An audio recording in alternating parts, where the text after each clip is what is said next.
As some of you might know, I'm playing with my Necromancer and have completely rebuilt my character around damage over time effects.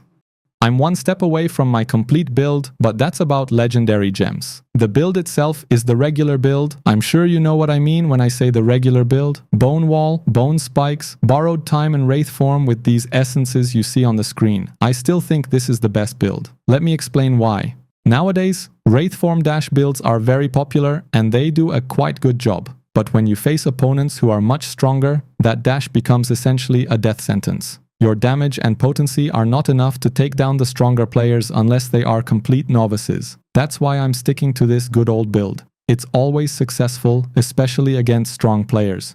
You take on the role of an interrupter, using your Bone Spikes and Bone Wall skills to disrupt the enemy team. The few seconds you make them lose might secure your win at the end of the game. When playing as a Necromancer, you shouldn't be overly concerned about your own stats. If you play well, you will get kills and avoid deaths, possibly earning the MVP title. And if you want to become the real MVP, consider subscribing to the channel to help me reach 10,000 subscribers.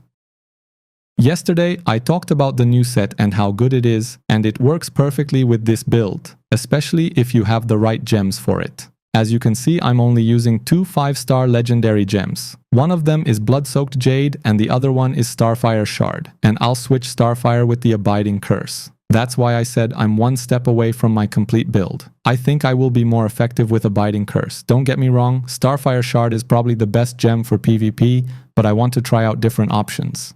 Anyways, in yesterday's video I said that I'm using 4-piece Angmet's Conflagration, 2-piece Banquet and 2-piece Barons. And some of you suggested that I should try out 4-piece Grace with the new set, and I did that today.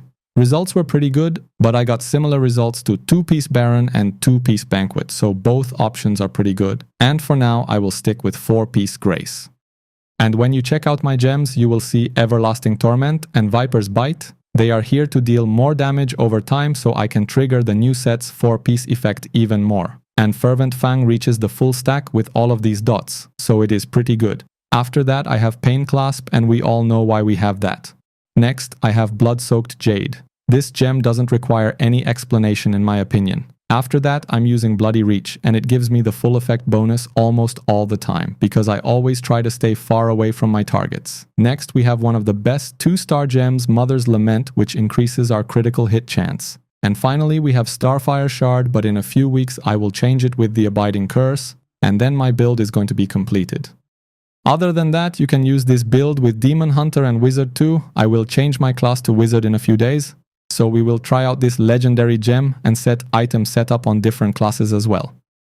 I guess I can talk about cursed properties too. As you can see, I'm using Detested and it is pretty useful with my current setup. And for the Paragon setup, I'm using Gladiator, but you can use Champion Tree as well. For the point distribution, I tried to max out my damage, armor penetration and potency. That is working really well. I made this video in response to your requests for new Necromancer PvP builds. However, I still believe this classic build is the best, at least for me. I've already explained my reasoning, so I won't repeat myself. Thanks for listening and see you in the next one.